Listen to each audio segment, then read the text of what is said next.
Muito bem. Baruch Hashem, Shabbat Shalom Lekulam, Shabbat Shalom Mevorach, a todos, um sábado de paz, de plenitude. Sejam todos bem-vindos, Buruchim Abaim, em nome de Yeshua. Nós estamos começando o nosso Shiur de Shabbat, o nosso estudo. E hoje, no mundo inteiro, em todas as sinagogas, está se estudando a porção da lei de Deus, a Parashat Tetzaveh, Baruch Hashem, que é a Parashá que vai falar diversos assuntos interessantes. A ordem para a confecção do óleo para a menorá, para o candelabro que ardia lá, no Mishkan, e também vai falar sobre as vestes sacerdotais de Aharon, o sumo sacerdote Arão. Grandes segredos espirituais existem por trás de cada texto da Torá, de cada um desses assuntos. Segredos espirituais estes que apontam para o Messias, Yeshua. À primeira vista, nós lemos no nível pshat, no nível literal, a Torá, e nós, às vezes, não conseguimos associar algumas passagens a Yeshua. Mas quando nós olhamos com um olhar mais clínico, mais espiritual, nós conseguimos enxergar Yeshua na Torá. Em toda a Torá está ali a presença de Yeshua, o nosso Salvador. Não foi em vão que ele disse para os fariseus dos seus dias: vocês buscam nas Escrituras, julgando ter nela o que? A vida eterna. Porém, ela fala de mim. Moisés escreveu ao meu respeito. Não pensem vós que Moisés vos julgará naquele dia, ele fala. Porque Moisés escreveu ao meu respeito. Então, a Torá está recheada de Yeshua. Baruch Hashem. Yeshua é a própria Torá. Yeshua é o verbo de Hashem, a lei do eterno que se fez carne e habitou entre nós. Quando nós lemos lá no Sefer Bereshit, no livro do Gênesis, os primeiros passukim, Bereshit bara Elohim et hashamayim et haaretz. No princípio criou Deus os céus e a terra.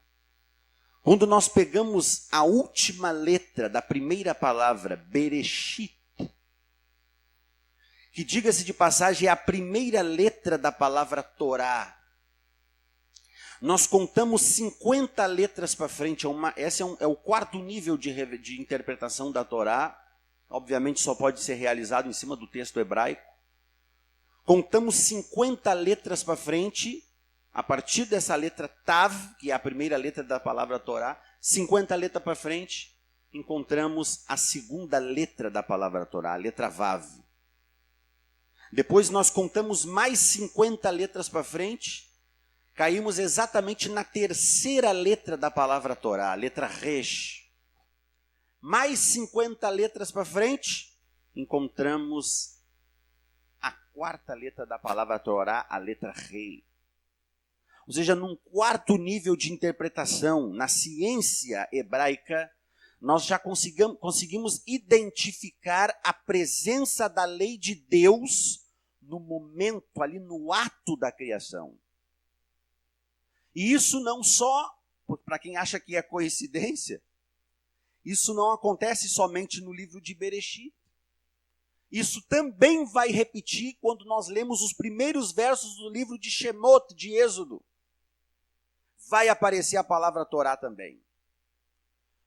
No terceiro livro, não aparece nada. No quarto livro, nós vamos encontrar a palavra Torá também, porém escrita de trás para frente, usando a mesma técnica. No quinto livro, nós vamos encontrar também a palavra Torá, também escrita de trás para frente, usando a mesma técnica. Então, compreendamos. O primeiro e o segundo livro da Torá, Gênesis e Êxodo, aparece a palavra Torá no sentido certo. No meio não aparece nada no livro de Vaikra, de Levítico. Mas nos outros livros vai aparecer a palavra Torá, porém ao contrário. Ou seja, é como se os livros da Torá estivessem apontando para o livro central da Torá, que é o livro de Levítico. E quando nós olhamos para o livro central da Torá, e vamos no verso central da Torá, que está no livro do Levítico, vai aparecer as instruções sobre o tabernáculo, e vai aparecer também um verso lá, que vai aparecer a palavra garron, quer dizer ventre. E nesse verso, que trazendo a explicação do tabernáculo, falando dos ganchos que seguram o parorrete, a cortina do tabernáculo. Nesse verso, que fala dos ganchos, é o verso que mais aparece a letra Vav, que é a 6ª letra do alfabeto hebraico, que representa o homem, porque o homem foi criado no 6º dia. Ou seja, vai aparecer mais vezes a letra Vav, que representa o homem, exatamente no verso que aparece, que fala sobre os ganchos que seguram a cortina do tabernáculo. E esse gancho que segura a cortina do tabernáculo é exatamente aquilo que sustenta a cortina, que faz a divisão entre o sobrenatural e o natural. Porque aqui no lugar santo do tabernáculo, os sacerdotes se enxergam, os sacerdotes trabalham, oficiam como Kohanim. Mas lá dentro do lugar mais consagrado, o Kodesh HaKodashim, o Santo dos Santos, só o Gadol HaKohen, o sumo sacerdote, uma vez por ano, vai entrar lá dentro, aonde a Shekhinah desce e repousa sobre o caporete, a tampa da arca, e ali o sobrenatural se manifesta. Ou seja, a cortina que divide o natural do sobrenatural. Está as instruções, os ganchos no centro da Torá, aonde mais vai aparecer a letra Vav, que também significa um gancho, e também simboliza o homem, porque o homem foi criado no 6º dia. Ou seja, quando nós vemos a Torá apontando para o livro central, que por sua vez aponta para um verso central, nós conectamos os fatos. A Torá está apontando para o homem que foi pendurado pelos ganchos. Ou seja, a Torá aponta para o Messias. O Messias é o tema central da Torá. O sacrifício expiatório de Mashiach é o tema central da lei de Deus. Então, nesse aspecto, quando nós lemos isso, quando vemos lá a presença da Torá na criação, e Yohanan, João, vai começar a abençoar o seu evangelho, da mesma forma que no livro do Gênesis. Bereshit, no princípio, Hayah Hadavá, era o verbo. Por que ele falou isso? Ele sabe que aparece lá a Torá no momento, no ato da criação. No princípio era o verbo estava com Deus, o verbo era Deus.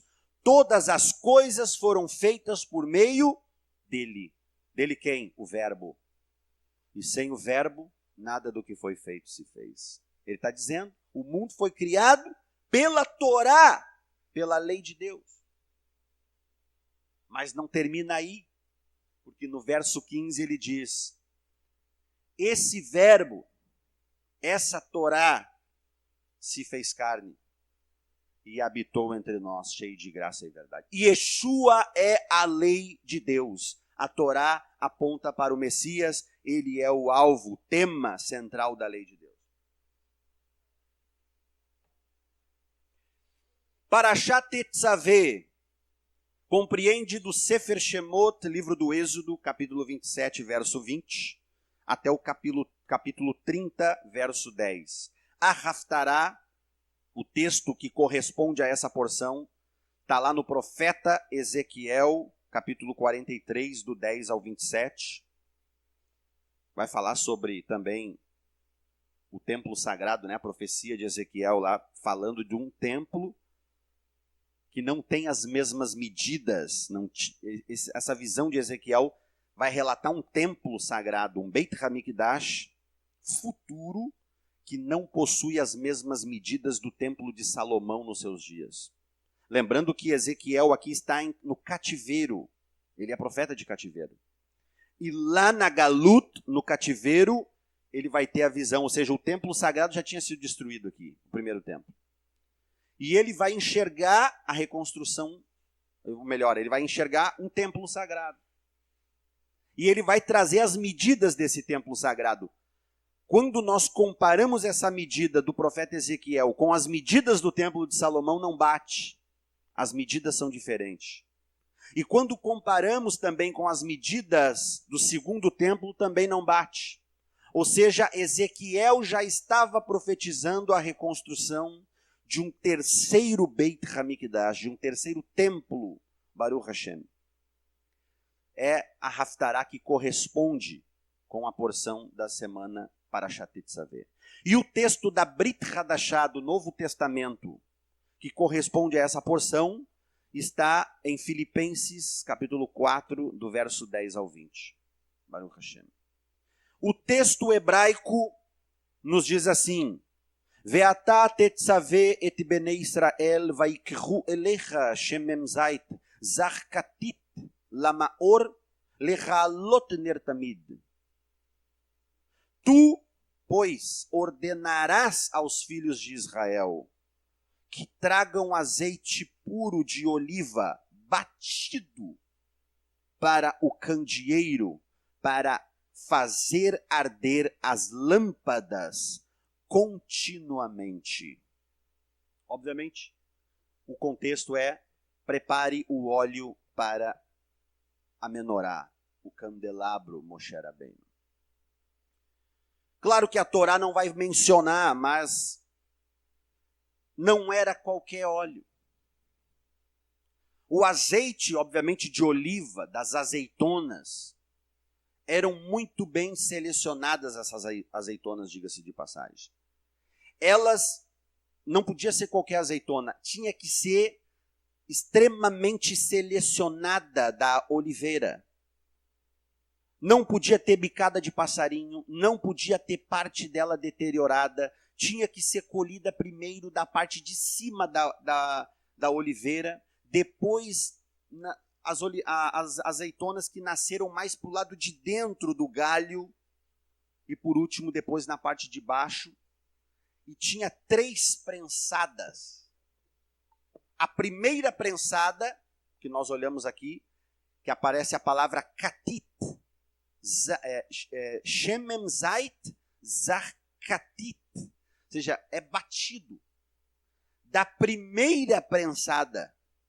A primeira prensada se extraía o óleo para a menorá. A segunda prensada era usado também no Beit HaMikdash para se misturar com as ofertas de manjares, de minhá, de flor de farinha, aonde o sacerdote pegava um punhado, o ofertante levava um efa de flor de farinha, mais ou menos 24 quilos de farinha. E o sacerdote fazia o quê? Pegava um punhado. E esse punhado, o nome desse punhado se chama Kometz. Com 3 dedos, ele pegava esse Kometz, colocava em uma tigela, botava azeite, que era da segunda prensada, misturava, colocava levoná, incenso junto, e queimava no altar para Hashem. O azeite da segunda prensada servia para isso, para os sacrifícios, para a unção de sacerdote. Porém, o óleo da primeira prensada não podia ser usado na unção de sacerdote. Não podia ser usado para sacrifício. Somente para a lâmpada da menorá. Por quê? Porque o primeiro óleo da primeira prensada não tinha sedimento. Veja bem, esse óleo vai produzir luz dentro do tabernáculo. O que são essas luzes? Essas 7 lâmpadas que ardem na presença de Hashem. O que são? Os 7 Espíritos de Deus relatados em Isaías 11. Isaías Isaías 11, tá certo. Do tronco de Jessé nascerá um rebento. E das suas raízes um broto, um ramo, frutificará. Falando acerca do Messias. E vai dizer, e repousará sobre ele o Espírito do Senhor, 1. O Espírito do conselho, 2. O Espírito do entendimento, 3. O Espírito da sabedoria, 4. O Espírito do conhecimento, 5. O Espírito de fortaleza, 6. E do temor do Senhor, 7. São os 7 Espíritos de Hashem. Lembra lá o Yohanan Hashaliach, o apóstolo João, no Sefer Hit Galut, no Apocalipse, ele entra dentro do Beit HaMikdash She'emala, o templo celestial. E ele vai ver lá no capítulo 4 do Sefer Hit Galut, que diante do trono ardem 7 lâmpadas. E ele vai dizer que são os 7 Espíritos de Deus. Baruch Hashem. Ou seja, quando nós falamos dos 7 Espíritos de Deus, quando nós falamos de menorá, que é isso que ela representa, não tem como desassociar isso de Yeshua. Porque sobre ele repousou os 7 Espíritos de Hashem. 7 nas Escrituras representam o quê? Plenitude. Rav Shaul, o apóstolo Paulo, vai dizer na carta aos Colossenses, acerca do Mashiach, porque nele habita corporalmente a plenitude da divindade. Baruch Hashem, a plenitude. Todarabá. A plenitude da divindade. Então 7 simboliza a plenitude. Sobre Mashiach estava a plenitude. Está a plenitude da Elohut, da divindade. O candelabro significa isso.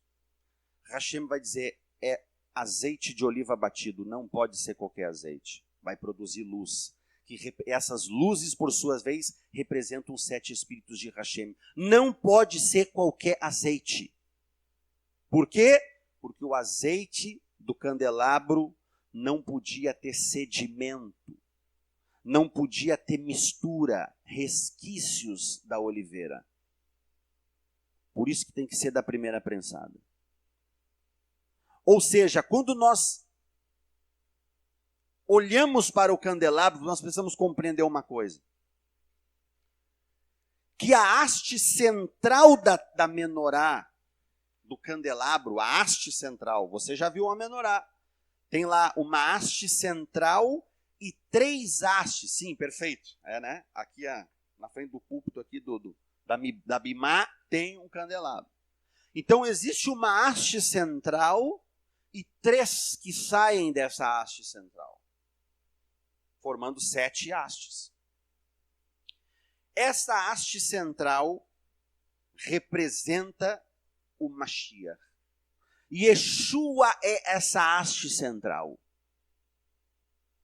Veja bem, esta haste central, lá no Mishkan, no tabernáculo, é diferente dessa que está na frente do púlpito. Porque essa haste central, ela era maior do que as outras que saem dela. Então você imagina uma haste central que ela sobressai na altura, as 3 de cada lado que saem, então ela é mais alta. E essa haste central, essa chama central, que nós chamamos de Or HaMa'ariv, a luz ocidental, e já vamos explicar isso aqui, que é muito forte. Esse candeeiro desta haste central era móvel. Então se acendia ela, primeiro a haste central. Então o Cohen, o sacerdote, ele removia essa haste central uma vez ela acesa, removia ela, a cabeça dela era móvel, e a partir desta haste central ele vai acender as outras lâmpadas da menorá, citando a brachá, a bênção, quando acende cada uma delas.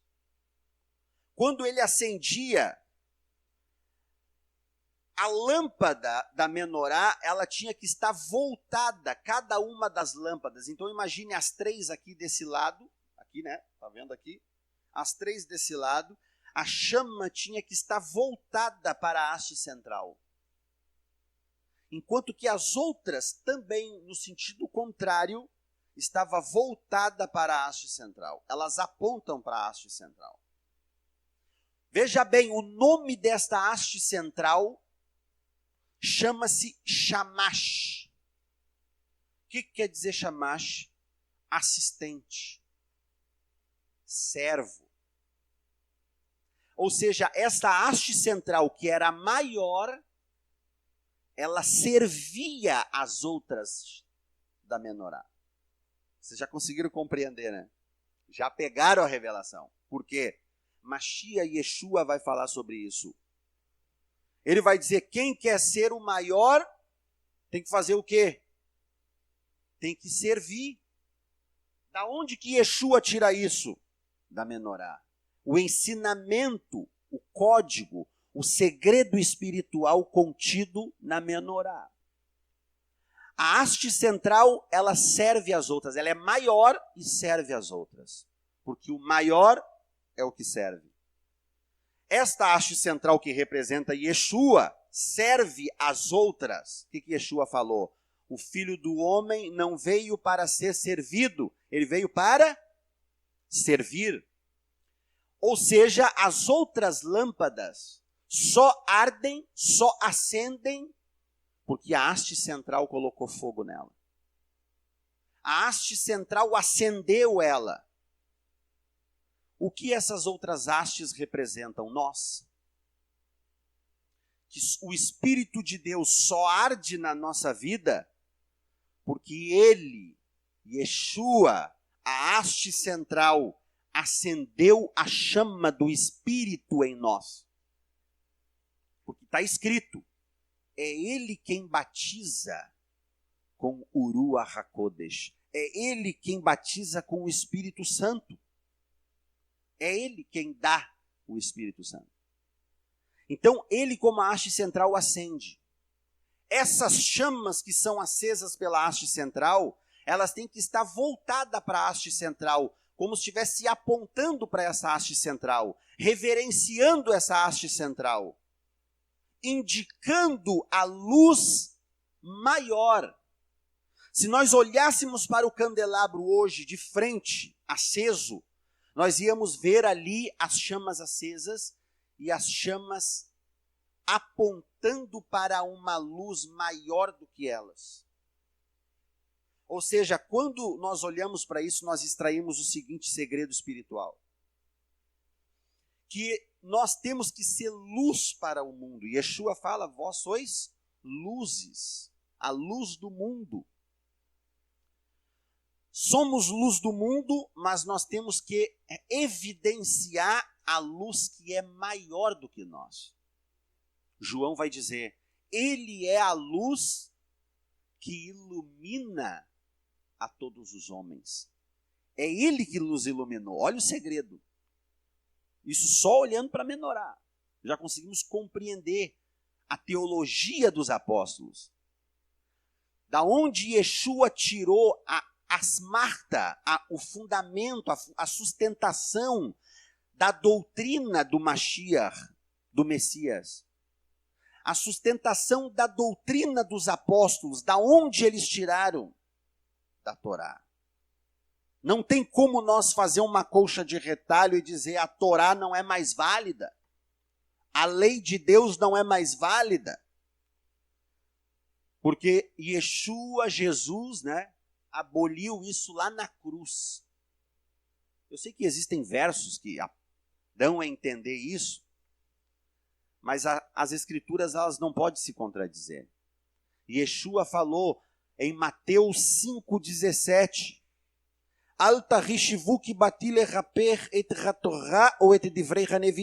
não pensem vós que eu vim abolir a lei e os profetas. Eu não vim abolir, eu vim cumprir. E quem gosta de grego está aí. A palavra que aparece lá é plerosai, tornar plena, trazer o verdadeiro sentido. trazer o entendimento da Torá. E ele vai dizer que enquanto tiver céu e terra, nenhum tio da lei, nenhum jota da lei cairá por terra sem que tudo seja cumprido. Então existe céu, existe terra, obviamente a lei, a Torá está de pé. Então não tem como nós abolirmos a lei.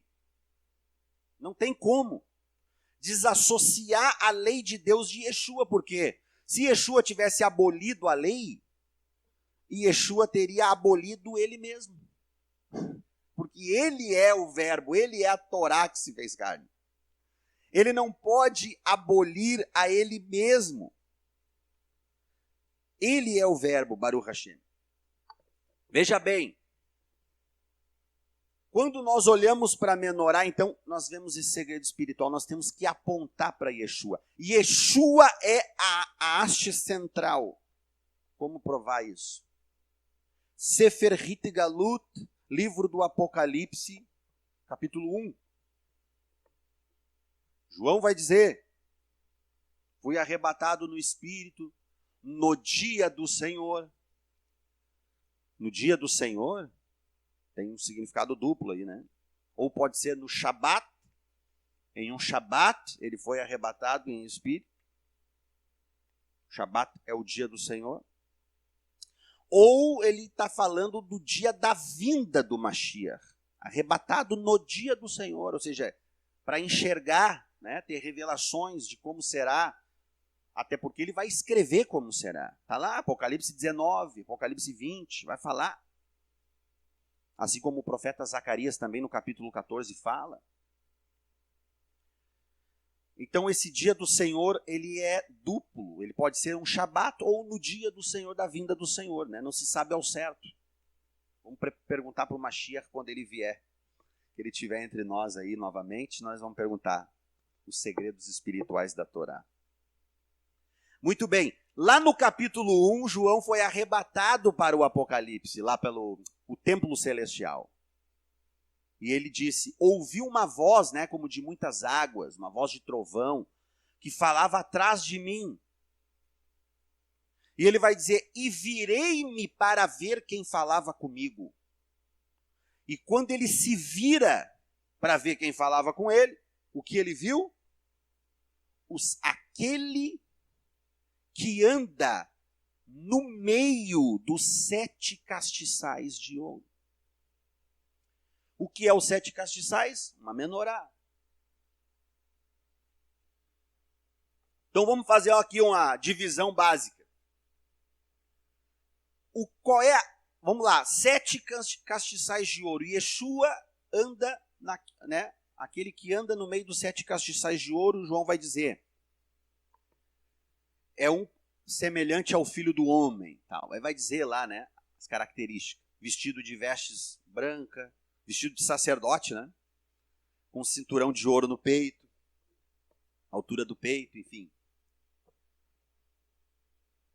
É exato, né? Cabelo branco como a lã, olhos de fogo, enfim. Seus pés como latão reluzente. Exato. Vamos lá, 7 castiçais. Yeshua é aquele que anda no meio. No meio dos 7 castiçais existe a haste central, é a metade. Está lá no meio, aponta para a haste central, ela é o meio. Aqui, ó.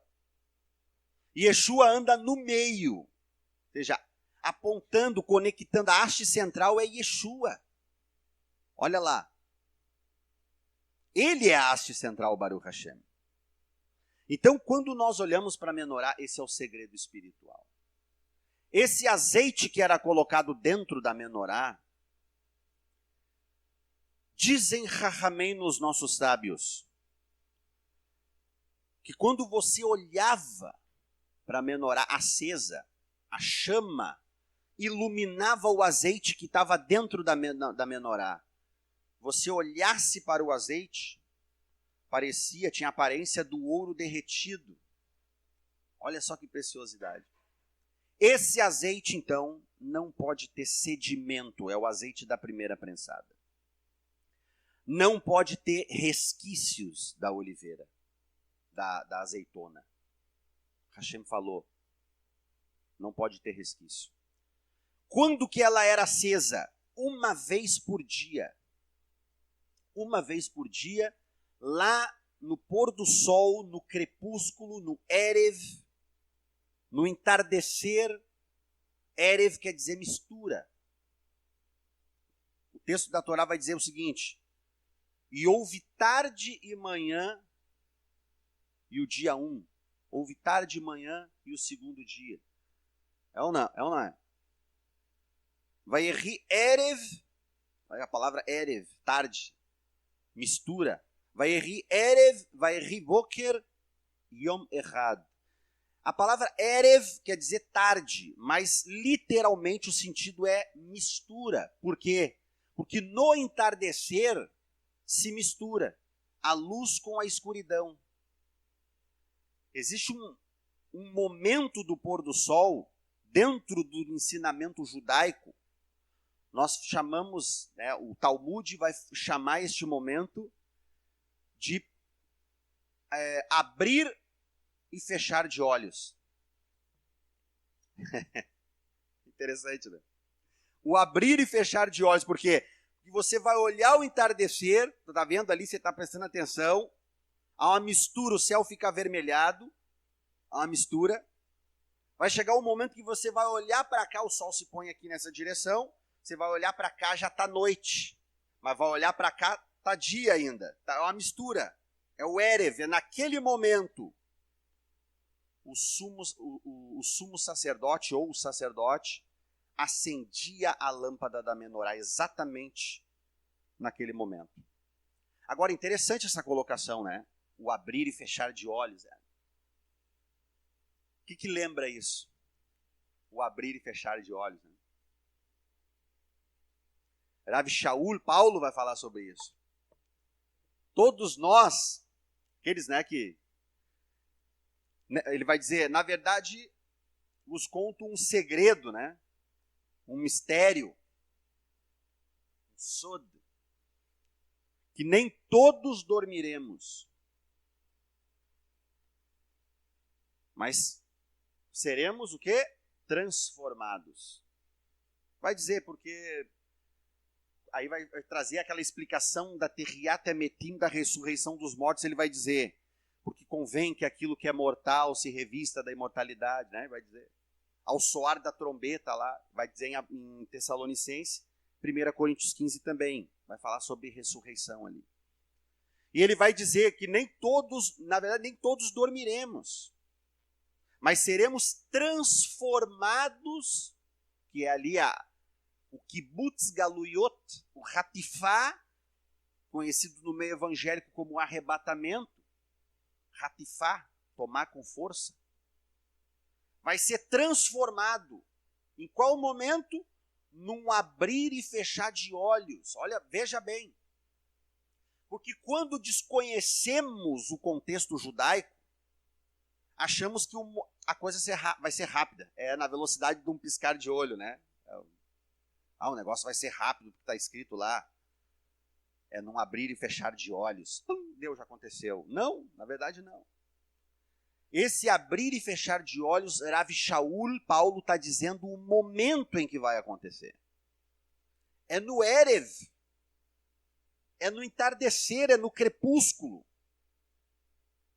A volta do Mashiach vai acontecer no entardecer, neste momento.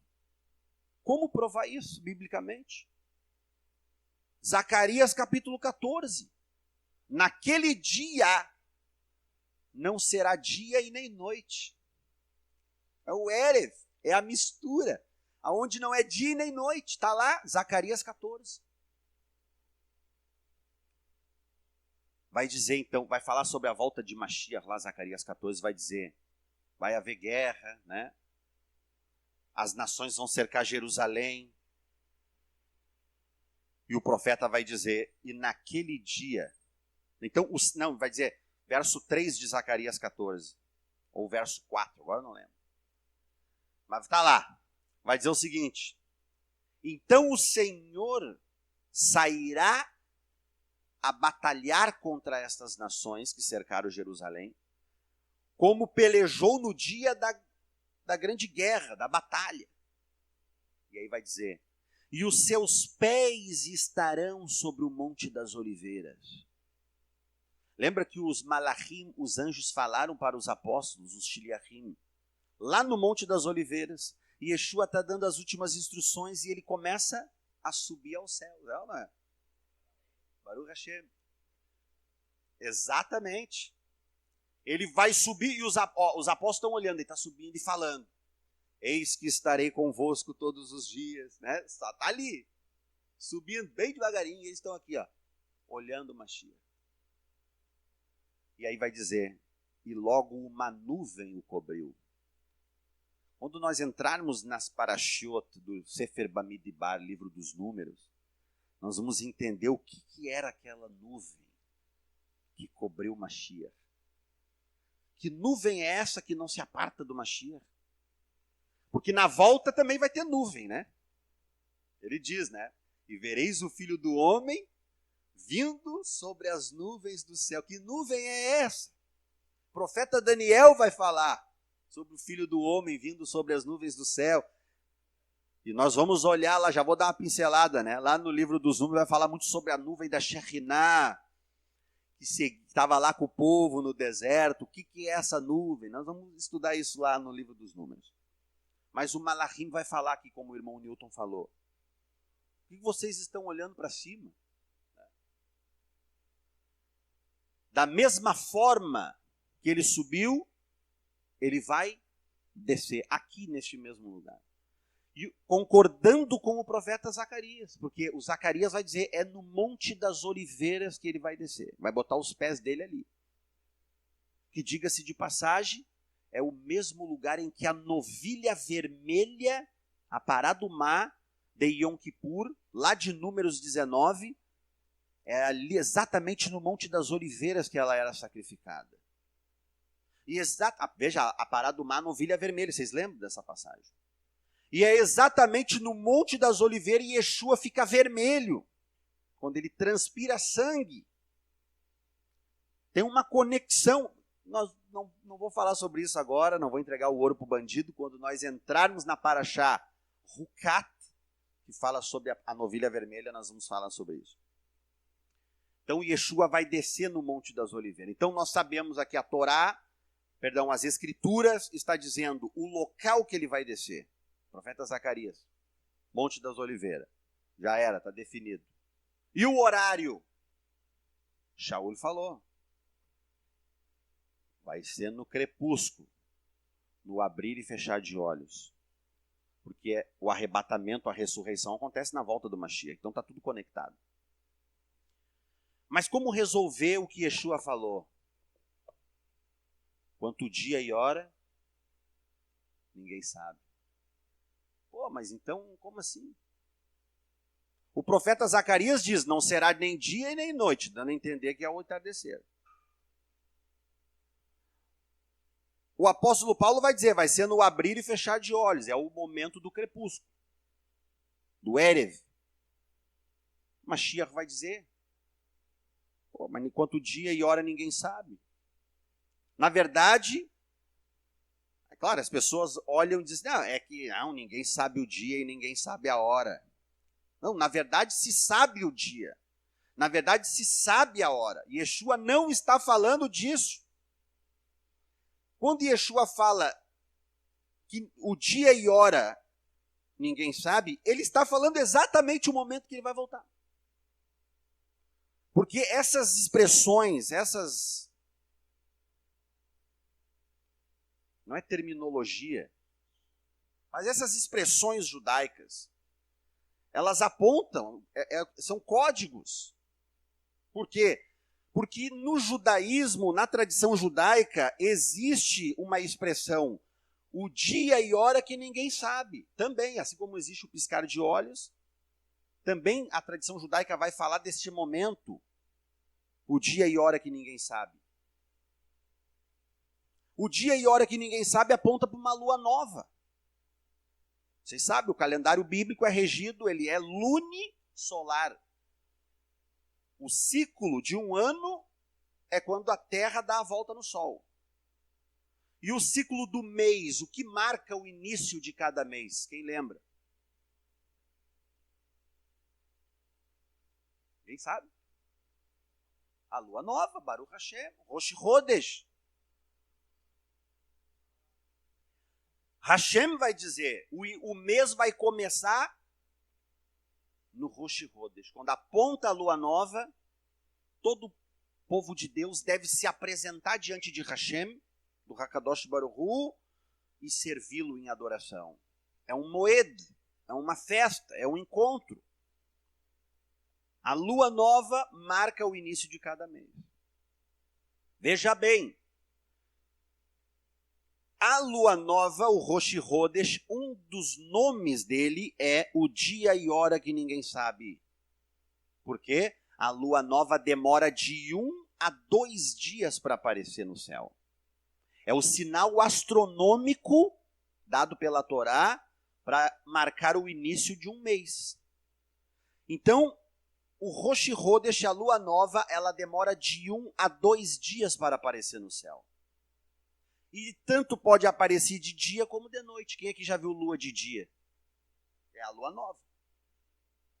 Então, por ela não ter dia e hora certa para aparecer, ela tanto pode aparecer no primeiro como no segundo dia, como pode aparecer de dia como de noite, então ela é conhecida como o momento, o dia e hora que ninguém sabe. Veja bem. Então, quando Yeshua diz sobre o dia e hora que ninguém sabe, não o dia e hora ninguém sabe. A tradução está capciosa ali. Quanto dia e hora ninguém sabe. Não. Quanto dia e hora que ninguém sabe. Ele está mencionando a lua nova. E a lua nova, então, nós sabemos o dia. É a lua nova, é uma lua nova que vai aparecer. E qual das luas novas? Exatamente a lua nova que faz a transição de um ano para o outro. Porque se a lua nova faz a transição de um mês para o outro, a lua nova também, a última lua nova do ano, ela vai fazer a transição de um ano para o outro. É a última lua nova do ano. Exatamente no Rosh Hashanah, o ano novo bíblico.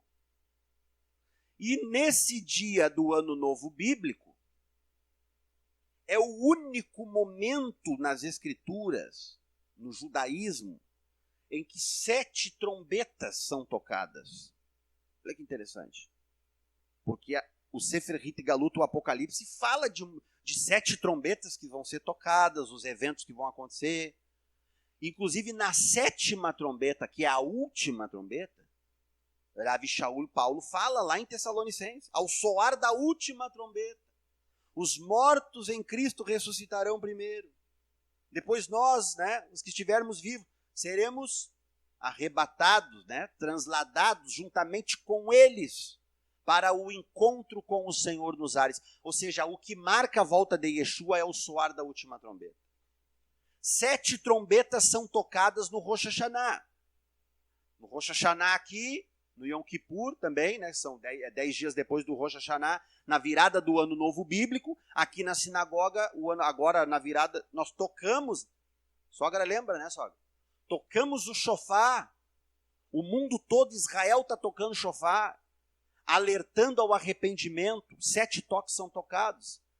Na verdade, são 4 toques, mas 3 é repetido, dando 6, e o 4º é o 7º toque. Então tem o toque, o tequia, tem o shevarim, o teruá, e depois o tequia gadol, que é o primeiro, só que comprido. Então, o tequia é tocado, depois o shevarim é tocado, depois o teruá é tocado. Aí repete. O tequia é tocado, o shevarim é tocado e o teruá repete. 6 toques de trombeta. O 7º toque é no Yom Kippur, 10 dias depois de Rosh Hashanah. Quando toca o tequia gadol, o comprido, até gastar todo o fôlego, tocando, é o toque comprido. Conhecido também como o toque da vitória. Quando Israel ia para a guerra, vencia as guerras, o olheiro ficava olhando de cima da montanha. quando via que Israel prevaleceu, ele tocava o toque tequia gadolo cumprido. Israel estava na batalha, ouvia o toque da trombeta, dos olheiros, eles entendiam, vencemos a guerra, prevalecemos sobre o inimigo. Eles ficavam lutando dia e noite, né? Perdia a noção de tempo, não tinha como controlar o contingente do inimigo, então ficavam olheiros em cima de cavalo, olhando, de cima da montanha, ó, não prevalecemos, toca o toque para o povo entender que nós vencemos, bota o inimigo para correr. E aí as escrituras vão dizer, Israel, né, botou o inimigo para correr. Toque da vitória. É bom a gente revisar esses pontos. Ou seja, na lua nova, ele vai voltar. O que é Rosh Hashanah? Rosh Hashanah é o dia da coroação dentro do judaísmo. É o dia em que nós coroamos Deus como Rei Supremo. Todos os dias nós coroamos Hashem como Rei Supremo. Mas existe um momento específico dentro do calendário que nós fazemos isso. É o Rosh Hashanah, o ano novo, é o primeiro de Tishrei. Existem 4 anos novos dentro do calendário bíblico. Existe o primeiro de Nissan, que é o que Hashem vai dizer, esse vos será o primeiro mês, lá, né, na saída do Egito. Esse é um dos anos novos que tem, é o ano novo que marca o ano dos reinados dos reis, marca, que ele é medido desde a saída do Egito, e marca o ciclo das festas anuais, que é o Shelosh Regalim, as 3 festas de peregrinações, que é Sukkot, Shavuot e Pesach. Todo o povo de Israel tinha que peregrinar até a Terra Sagrada. Tem que celebrar na Terra Sagrada. E o Pesach, ele puxa esse ciclo de festas anuais. No 14º dia, exatamente. Ela é a primeira festa desse ano novo. Depois vai ter o primeiro de Elul. O primeiro de Elul é o ano novo dos animais, quando o dízimo dos animais eram separados. E nós temos o outro ano novo, que é o primeiro de Shivat, segundo a escola de Shammai, mas segundo a escola de Hillel, as escolas farisaicas. Hillel vai dizer, não, é 15 de Shivat. Na Mishnah eles vão discutir sobre isso. Esse é o 3º ano novo, e o 4º ano novo é o Rosh Hashanah do 1º de Tishrei, que vai marcar o ciclo, a contagem dos anos desde a criação de Adão, não a criação do mundo, a criação de Adão, Adam Harishon, porque o mundo é muito mais antigo do que Adão. Então, nesse ano novo, nesse Rosh Hodesh, no dia da coroação, conhecido também como o dia do julgamento, e nesse dia Hashem está julgando a humanidade. Vai decidir quem vai morrer, quem vai nascer, quem vai prosperar, quem vai quebrar, quem vai ficar enfermo, quem vai ser curado. Hashem decide tudo no ano novo, no Rosh Hashanah. Pela onisciência dele, ele já conhece. Por isso nós nos humilhamos do Rosh Hashanah, que é o dia do julgamento, até Yom Kippur. O Yom Kippur, 10 dias depois, que é o dia que o sumo sacerdote entrava no Kodesh HaKodashim para falar com o Hakadosh Baruch Hu.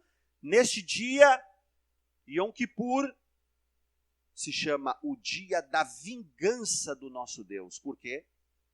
Porque nesse dia é o dia que Deus fecha o livro da vida, que ele julgou, que ele decidiu durante aqueles 10 dias de Rosh Hashanah até Yom Kippur. Ele decidiu. Por isso, nesses 10 dias, nós nos humilhamos. Nós chamamos na tradição judaica de Yamim Nohaim. Ou seja, os dias terríveis, porque nós não sabemos o que Hashem está decidindo acerca de nós. Mas é que não, a gente serve a Deus, mas servo de Deus também morre. Eu já tive amigos meus que servem a Deus, mas que já morreram. servindo a Deus. Era o momento dele, era a hora dele. Morreu, Hashem levou. Hashem decide isso no Rosh Hashanah. E no Yom Kippur, então, ele bate o martelo, fecha o livro e já era. Nós temos 10 dias para tentar reverter. Fazemos tzedakah, ficamos mais, a teshuvah, o arrependimento. São dias de reshibon nefesh, de balanço da alma. Nós fizemos todo um balanço, como foi o ano. As minhas ações, como foi. Fizemos o bem, fizemos o mal. Cumprimos Torá, como foi. Tudo nesse dia. No Yom Kippur, Hashem fecha o livro e já era. O dia da vingança do nosso Deus.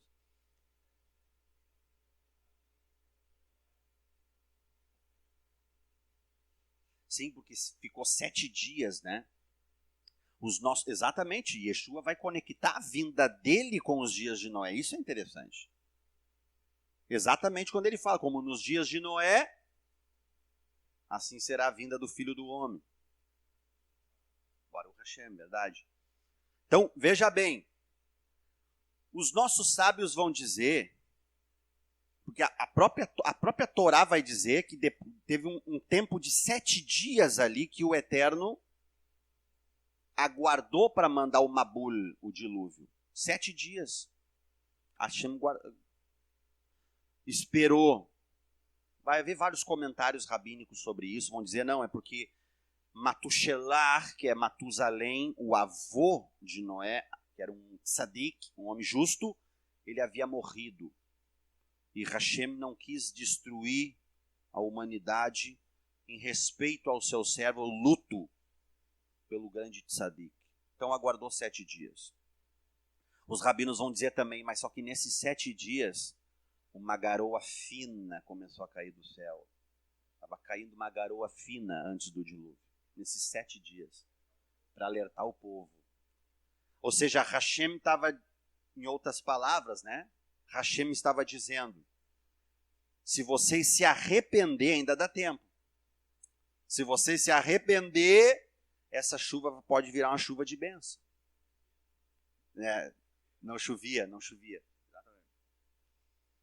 Mas se vocês não se arrepender, então vai dizer, lá, no 7º dia, romperam-se as fontes de água e os abismos, ali no céu e na terra, e aí inundou a terra. Então teve um tempo, Hashem esperou o povo se arrepender. Não se arrependeu, veio o juízo. A mesma coisa Yom Kippur, de Rosh Hashanah a Yom Kippur, Hashem está ali observando.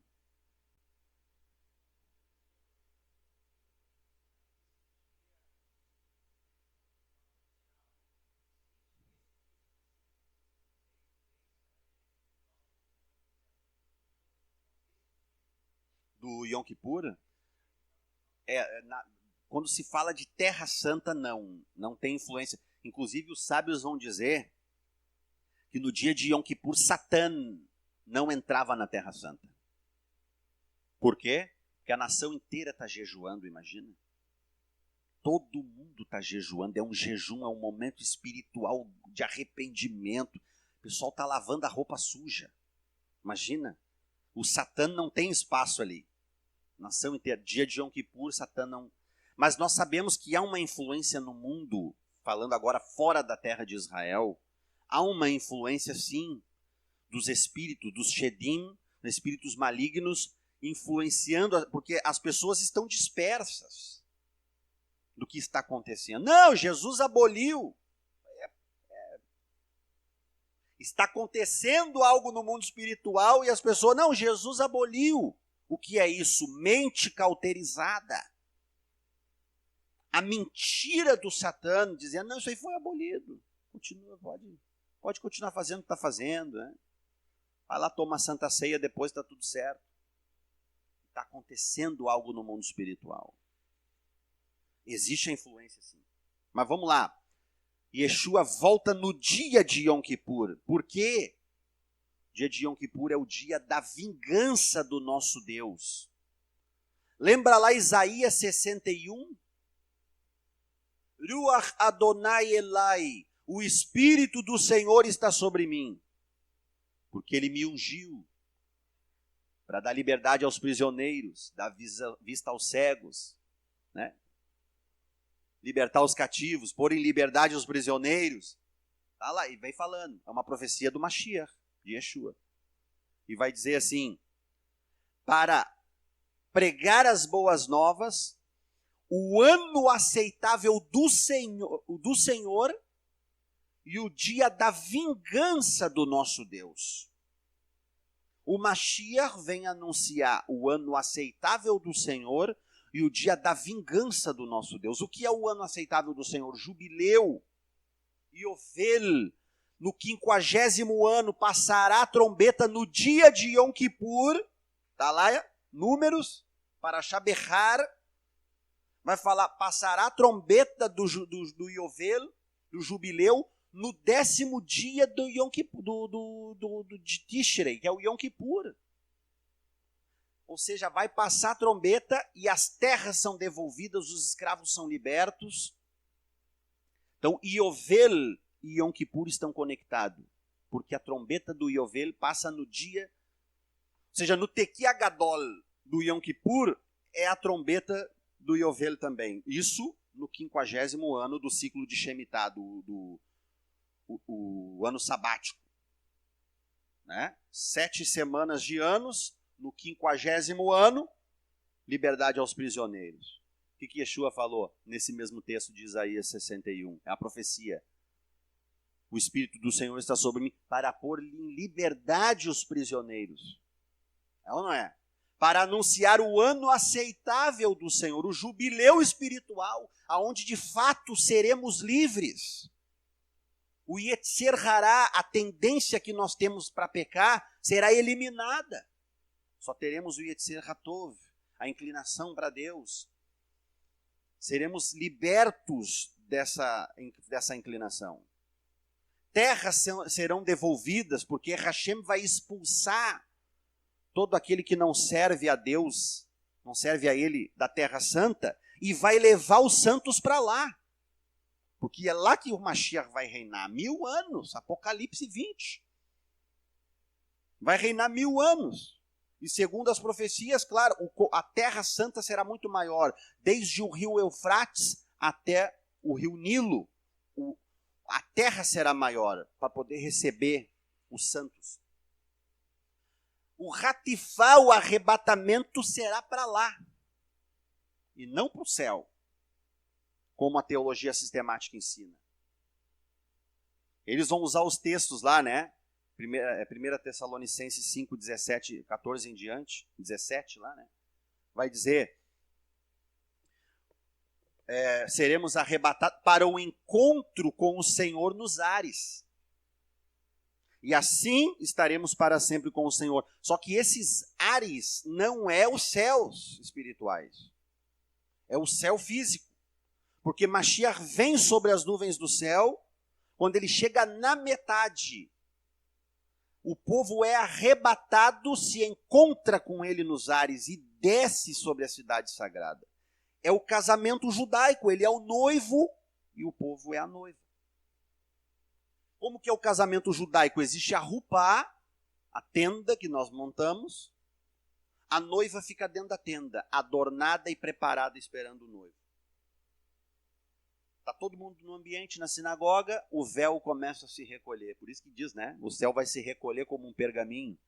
Então, vai subindo o véu, vai subindo o véu, vai subindo o véu, e a noiva vai sendo revelada. Quando a noiva é revelada, todo mundo no ambiente fica batendo foto, como ela está linda. Só que sem eles perceber, o noivo já está entrando pela porta. Porque no casamento judaico é o noivo que entra, não é a noiva. O noivo entra, por isso que diz, né, que ele vai buscar a sua noiva. Ele entra e vai até a metade do caminho, a noiva sai de dentro da tenda aqui, encontra com o noivo no meio do caminho, ele fica esperando. E o que eles fazem? Eles vão embora? Não, eles voltam para dentro da tenda. E começa a cerimônia de casamento.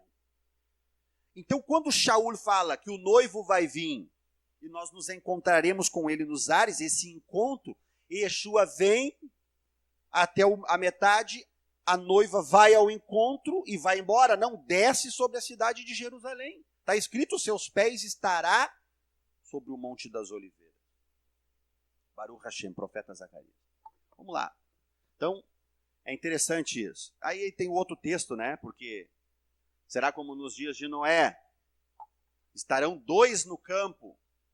Um será levado e o outro será deixado. Eles usam esse texto. Isso aqui é arrebatamento. Um vai ser arrebatado para o céu e o outro vai ficar. Está errado. Está errado. Quem vai ser levado não é o salvo, é o perverso.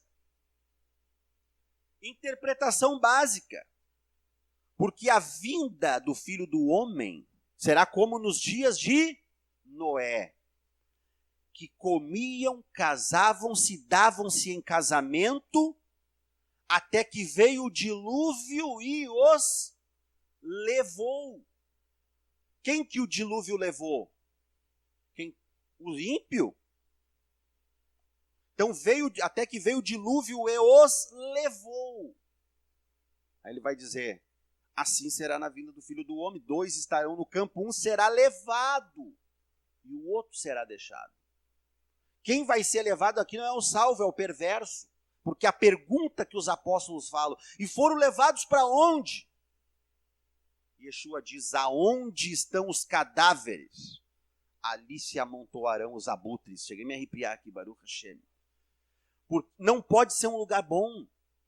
É um lugar terrível. Inclusive os profetas vão dizer que nós vamos ver os corpos de quem foi derrotado na guerra, na volta. As nações que cercaram Jerusalém, elas serão consumidas por uma ksaraat, é uma lepra espiritual. Lembra da lepra da Bíblia? O leproso? É aquilo ali que vai aniquilar os inimigos do povo de Deus, os inimigos de Deus. Por quê? Porque o profeta Zacarias vai dizer lá no capítulo 14, aquilo ali o capítulo inteiro é messiânico. Vai falar o que vai acontecer no reino milenar do Messias. E vai dizer o seguinte, sobre os inimigos, né? Os seus olhos se apodrecerão nas suas órbitas. A sua língua se apodrecerá na sua boca. Até os cavalos, tudo. Claro, falando do equipamento de guerra. Tudo, o armamento bélico militar vai ser destruído. Ou seja, imagina uma lepra, o povo está lá prestes a bombardear o povo de Deus lá em Israel, Jerusalém. O profeta vai dizer, farei de Jerusalém uma pedra pesada para todas as nações. Quem tentar levantar será esmagado por ela. Então imagina, a guerra é lá, Cidade Santa. O que vai acontecer? Mashiach volta e no poder que ele vai voltar, os corpos daqueles soldados que vão se deteriorar, vão se desfazer em tempo real. Uma lepra avançada, o poder de Deus vai consumir o adversário. É isso que o profeta Zacarias fala. Aí tem que usar um pouco da imaginação, né? Então, e esses corpos que vão estar ali apodrecidos, caídos ali, que o texto bíblico vai dizer que vão demorar quanto tempo para ser enterrado? 7 meses. O profeta Ezequiel lá, né? Gog e Magog. Os profetas vão dizer que nós vamos ver os corpos daqueles que se levantaram contra Deus lá, caídos no chão, e as aves de rapina comendo esses corpos. Por que está lá no Apocalipse 19, né? Apocalipse 19. A voz que diz, né? A todas as aves, vinde e ajuntai-vos para a grande ceia do Senhor. Para quê? Comer carne de reis, carne de generais, de soldados, de não sei o quê. É ou não é? Porque ele está falando desse momento, em Apocalipse 19. E aí vai falar, e eis que vi o cavalo branco. É ou não é? E sobre ele, né, está sentado, é ou não é? Vai falar sobre o cavaleiro, vestido com uma veste salpicada de sangue, na sua coxa escrito Rei dos Reis e Senhor dos... Mashiach voltando. Então imagine a cena, tudo está conectado. esses corpos que as aves vão comer é os corpos desses que vão lutar contra o povo de Deus lá, sob o domínio do anti-Mashiach, do anticristo. Então nós vamos ver as aves de rapina comendo em testemunho ao que acontece contra aqueles que se levantam contra Deus. Enfim, irmãos, é o abrir e fechar de olhos, é o dia e hora que ninguém sabe. São códigos, né? Nós vamos compreender isso estudando mais para frente. Mas enfim, para encerrar o nosso shiur, que o horário já é passado, voltando para a menorá, era exatamente nesse erev, nesse crepúsculo, nessa mistura ali, né? Neste momento que o Talmud vai chamar de abrir e fechar de olhos. E o Rav Shaul, o Rabino Paulo, também fala sobre isso. Vai ser neste momento. Exatamente neste momento, o sumo sacerdote ou o sacerdote acendia as lâmpadas da menorá. Todos os dias. Todos os dias. E ela ardia a noite toda. 1,5 litro em cada um dos candeeiros. 1,5 litro de azeite de oliva batido, ardendo a noite toda. Dizem os nossos sábios, quando o sacerdote chegava de manhã, ele tinha que limpar o candelabro de manhã. Na verdade, não era limpar, ele tinha que lustrar. Porque como o azeite não tinha sedimento e nem resquício, quando secava o azeite no copo do candeeiro, se olhasse, passasse o dedo no fundo do copo do candeeiro, não sentia nenhum resquício.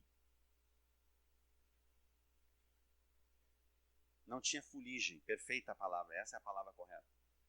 O que isso nos ensina? Yeshua vai dizer, vós sois a luz do mundo. Então, a pergunta é, qual é a luz que nós estamos emitindo para o mundo? Isso fala muito comigo. Porque eu tenho as minhas falhas, eu tenho os meus defeitos, todos nós temos, né? Se temos algo em comum, é isso, queridos Raverim. Todos nós temos defeitos. E a pergunta é, como está a luz do eterno que nós estamos emitindo? Será que ela é uma luz profana? Ou é uma luz santa, sagrada? Porque se tiver resquício, então não foi usado com o azeite correto. Profanou a luz. Se foi usado com o azeite correto, então, Baruch Hashem, a luz é sagrada. E quando nós falamos de resquício, de sedimento, de fuligem, nós estamos falando de resquícios do mundo. Porque nós, como candeeiros, Yeshua falou, né? O candeeiro, não se acende o candeeiro, coloca debaixo da mesa, tem que botar no lugar mais alto, no lugar evidente, para que todos possam ser iluminados. Eis que te coloco como vela sobre o velador. A alma do homem é uma chama. Está escrito no Sefer Mishlei, no Provérbios, Nishmat Adam Ner Hashem, a alma do homem é a vela de Deus. Como está a luz que nós estamos emitindo? Como está o nosso azeite? É sagrado ou tem uns resquícios aí do mundo, do velho homem, da velha natureza?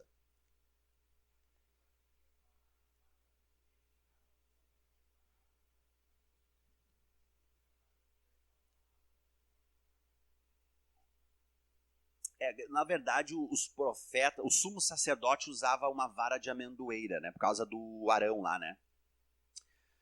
Então, o sumo sacerdote usava uma vara de amendoeira. Essa vara de amendoeira, ela significa autoridade. E por que a vara de amendoeira? Porque ela é um ramo, é uma vara de amendoeira, do seu fruto. Ou seja, o nosso cajado tem que dar fruto.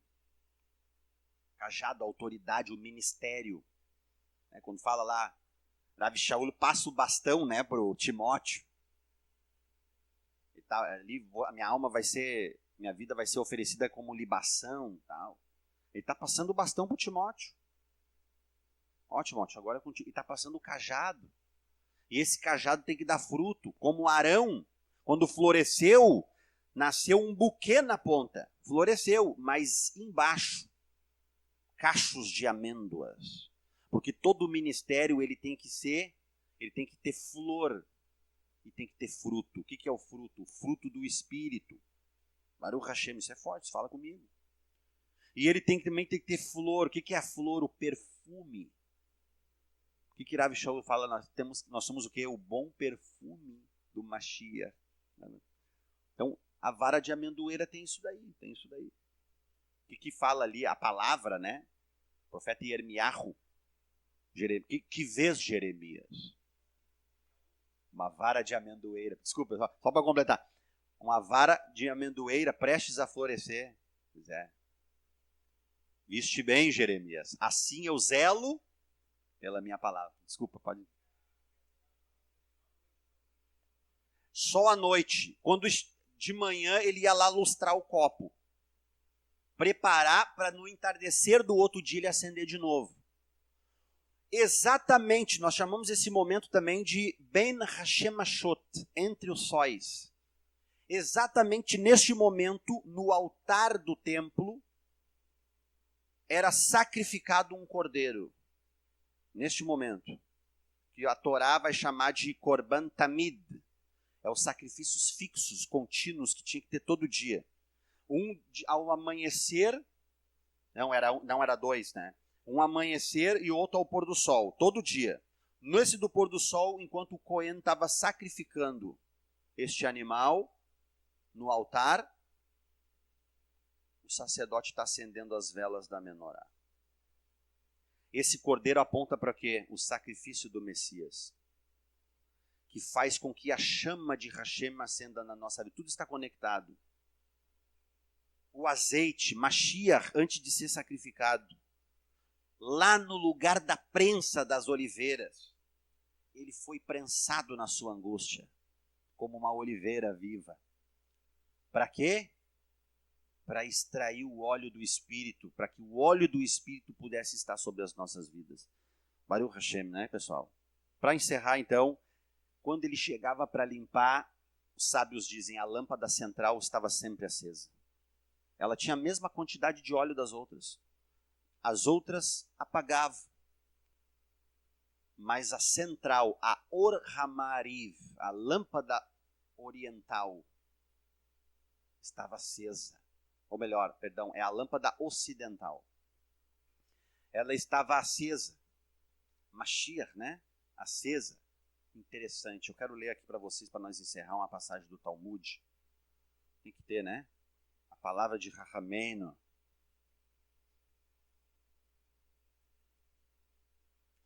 Os sábios ensinaram, durante o mandato de Shimon Hatzadik, foi o último sumo sacerdote da linhagem de Aharon. Último. Porque depois veio o sacerdócio profano. Na época de Yeshua, aquele sacerdócio que estava lá era profano, ele era impostor. Eles não eram da linhagem de Arão. Eles não eram. Por isso que eles queriam matar Yeshua. Porque sabiam que Yeshua veio para reinar. É o Mashiach. Ficaram com medo de perder. Eles compraram da mão de Roma o direito de ser sacerdote. Inclusive o Sinédrio também era impostor. Eles não eram Rahamim, eles não eram sábios. Porque para ser um juiz das 71 cadeiras, da terceira instância, dentro do lugar das pedras talhadas, o Lishkat Agazit, o juiz, o Dayan, o juiz tinha que ter um certificado. No certificado tinha que estar escrito Yeter Behor Yeter, que literalmente significa reconheço o primogênito, reconheço. Por quê? Porque eles deveriam reconhecer o Mashiach quando viesse. Porque, veja bem, porque o Mashiach, quando ele voltar, ele tem que ser reconhecido pelo Sanhedrin. Isso é bíblico. O Sinédrio tem que reconhecer, o Sinédrio vai ter que dizer, ele é o Messias. E aí sim o povo vai acreditar, não, então ele é o Messias. Por que que as escrituras vão dizer? Ele veio para os seus, mas os seus não o receberam. Ali não está falando do povo judeu. Ali está falando do Sanhedrin, do Sinédrio. Porque no certificado deles tem que estar escrito Ieter Behor Ieter. Reconheço o primogênito, reconheço, porque eles têm que ser dotados de todos os conhecimentos. Porque quando o Mashiach chegar, eles vão entrevistar o Mashiach. Vão perguntar, vão fazer perguntas. E o Mashiach vai responder. E de acordo com as respostas do Mashiach, eles vão se assustar. Não, ele é o Mashiach. O Nicodemos fazia parte. Ele era o único que tinha o Ieter Behor Ieter, não era o único. O Gamaliel, da época de Rabi Shaul, ele também tinha. Inclusive, olha a sabedoria dele.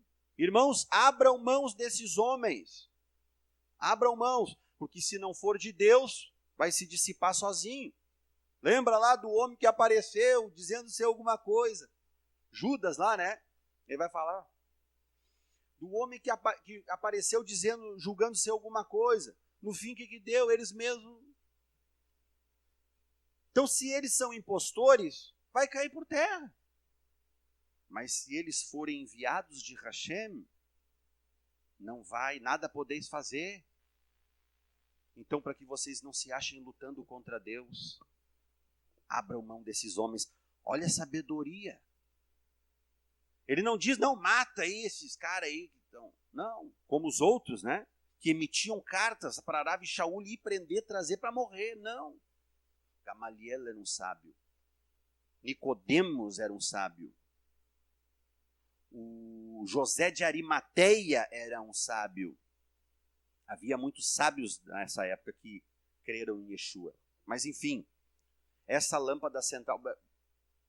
Voltando, não posso perder o fio da meada. Então o sacerdócio era impostor na época. Yeshua foi julgado de madrugada, não estava presente todos os membros do Sinédrio. Na casa de Caifás, nem era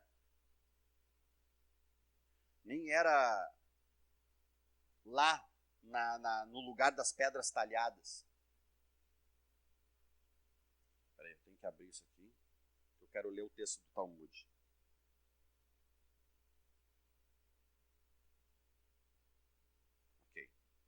Então, na época de Yeshua, eram impostores, o sacerdócio.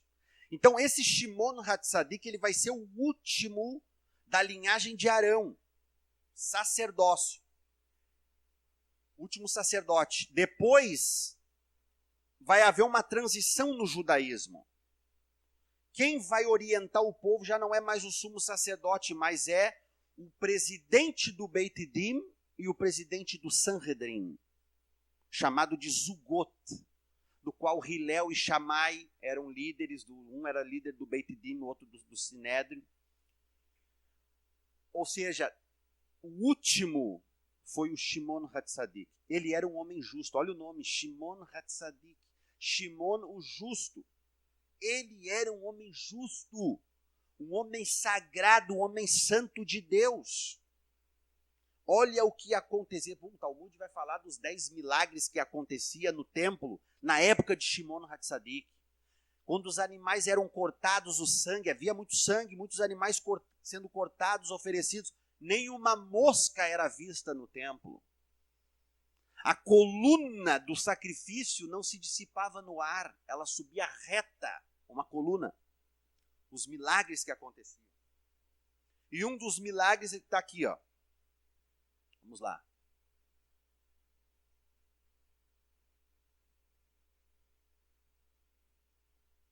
Ensinaram os nossos sábios durante o mandato de Shimon Hatzadik, a sorte para Deus sempre caía na mão direita do sumo sacerdote.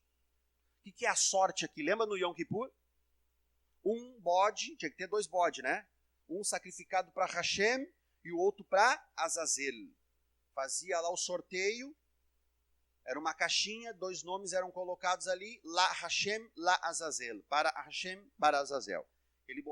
Era chacoalhado, o sumo sacerdote vinha, colocava as 2 mãos dentro da urna e tirava os papeizinhos, né, as plaquinhas, 2 placas.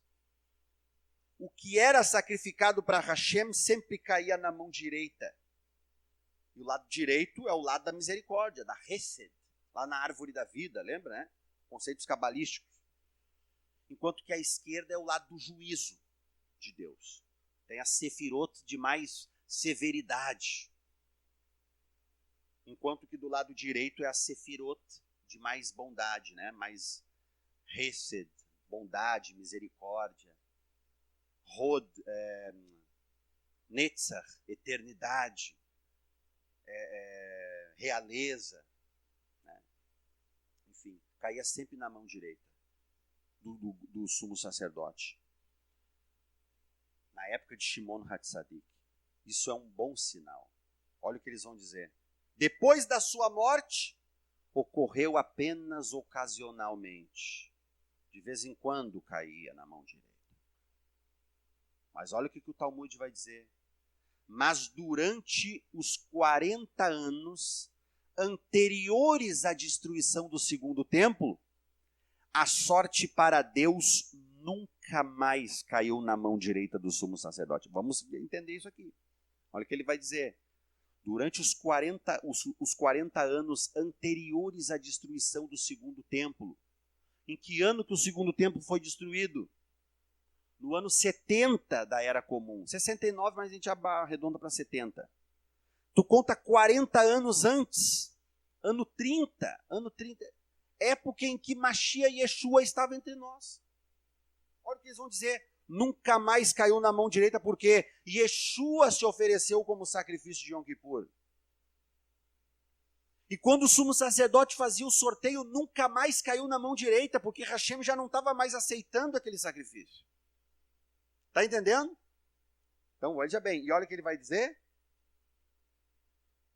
Assim também a tira de lã carmesim, que ficava amarrada na cabeça do bode que era enviado para Azazel, não ficou branca, porque eles amarravam um pano no chifre do bode que era enviado para Azazel. Quando o bode era enviado, que ele perdia de vista. Alguns sábios vão dizer que Azazel é um abismo, um terreno íngreme, do qual o bode era tirado. Quando o animal era arremessado, milagrosamente o pano que estava amarrado no chifre dele ficava branco. O pano vermelho ficava branco. E como que eles sabiam? Porque eles rasgavam um pano em dois. Uma parte eles amarravam no chifre e a outra parte eles penduravam na entrada do Mishkan, do tabernáculo. E depois, posteriormente, do templo sagrado. Quando o bode era arremessado, aquele pano que estava ali na porta do templo, milagrosamente ficava branco. Ou seja, Hashem estava dizendo, os pecados de vocês foram perdoados. Porque o profeta Isaías diz, né? Ainda que os vossos pecados sejam vermelhos, né? Como a escarlata, como o carmesim, hão de ficar mais brancos do que a lã e mais alvos do que a neve. É isso que o profeta está falando. Acontecia esse milagre. Nunca mais o pano vermelho ficou branco. 40 anos antes da destruição do segundo templo para frente, ali na época de Yeshua para frente, os sábios estão dizendo, nunca mais ficou branco o pano. E eles vão falar o seguinte também aqui, ó.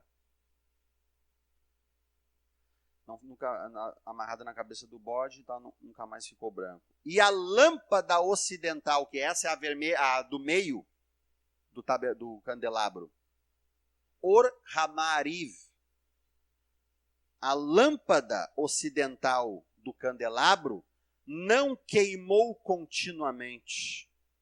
Isso está no Tratado Yomá 39b do Talmud, Maseret. Veja, a lâmpada nunca mais permaneceu acesa. Por quê? Quem é a lâmpada central? Mashiach. De Mashiach para frente, depois que ele subiu aos céus, nunca mais ela ficou acesa continuamente. Porque Yeshua subiu, né? Levou consigo a Shekhinah. Inclusive o Talmud vai dizer que a chama que ardia porque quando houve a inauguração do tabernáculo e depois também quando Salomão inaugurou o templo, lembra que caiu fogo do céu? Esse fogo do céu é um fogo celestial. Ele não podia ser apagado. Os sacerdotes tinham que estar sempre alimentando esse fogo. É um fogo celestial, não pode apagar. Então, eles mantinham ele aceso no cantinho do altar. Quando tinha que fazer os korbanot, os sacrifícios, eles botavam mais lenha, aumentavam esse fogo e queimavam o sacrifício. Depois eles iam abrandando esse fogo e deixavam no cantinho aceso. Nunca podia se apagar esse fogo. Por isso que, exatamente, Levítico vai falar, por isso que Hashem vai falar isso. A chama, né, o fogo do altar nunca se apagará. Ou seja, nós temos que alimentar a chama espiritual que está em nós. Mashiach veio e acendeu em nós. O Shamash veio e acendeu em nós. O que nós temos que fazer? Manter a lâmpada acesa. A chama acesa. Rav Shaul, o apóstolo Paulo vai dizer, não extingueis o Espírito. O Espírito é a chama, é o fogo. Então veja bem, temos que alimentar a chama celestial, não podemos deixar se apagar. Inclusive essa chama do altar foi a que explodiu no altar de Elias, né? Vai dizer que veio o fogo do Senhor, explodiu no altar, e aquela vala que ele fez ao redor do altar, lá no Monte Carmelo, segundo os nossos sábios, tinha as mesmas dimensões, as mesmas medidas do Misbeach, do altar de holocausto lá do templo. Então o fogo saiu de lá, explodiu no altar de Elias e voltou para lá. Interessante, né? Os sábios vão falar sobre isso. Temos que alimentar. O sumo sacerdote tinha uma regra, porque vai dizer, para fazer elevar a chama. Olha aqui, ó. Veatá tetzave et benei Israel vaikihu elecha shemem zait zarkatit lemaor lechalot nertamid. O português vai dizer assim, pegar azeite de oliva puro, batido, para fazer arder as lâmpadas continuamente. Para fazer arder. Mas o texto original hebraico vai dizer lechalot, para fazer elevar a chama. Então o sacerdote ou o sumo sacerdote, ambos podiam fazer essa função, eles pegavam a haste central e acendiam a primeira. Então quando acende, você já acendeu uma vela, a chama começa pequenininha, ela ganha força, né? E aí então o sumo sacerdote não podia fazer isso. Acender e pular para outra, e aí a chama pequenininha vai ganhando força, não. Tem que fazer a chama se elevar. Ele acendia e com aquela chama, ele via que acendia, ele tinha que permanecer com a chama ali, do Shamash.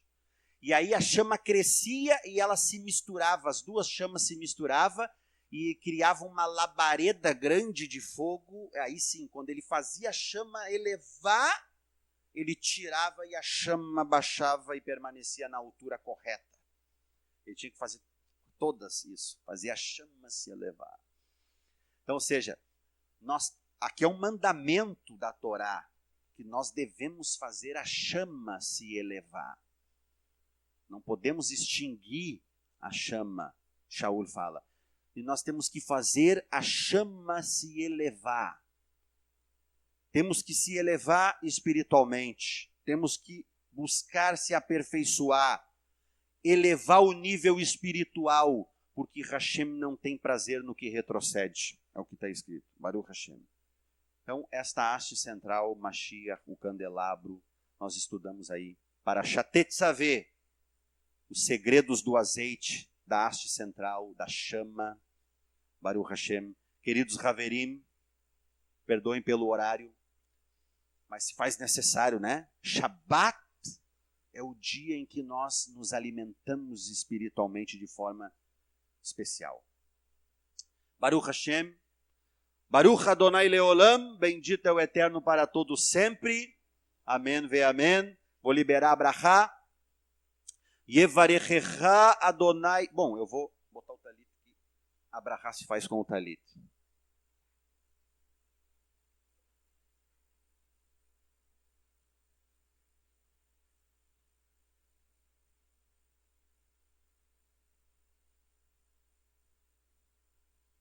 Peço aos Haverim para se colocar em pé. Yevarechecha Adonai veishmerecha. Yair Adonai panav elecha veihuneka. Isa Adonai panav elecha veyasem lecha shalom. Que o Senhor te abençoe e te guarde. Que o Eterno faça resplandecer o seu rosto sobre ti e tenha misericórdia de ti. Que o Eterno sobre ti levante o seu rosto e te dê a paz.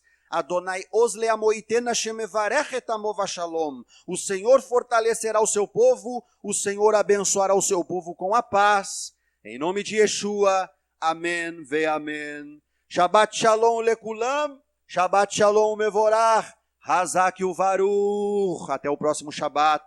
Shabbat abençoado para todos nós. Em nome de Yeshua, amém ve amém. Baruch Hashem. Aplaudimos o nome do Senhor.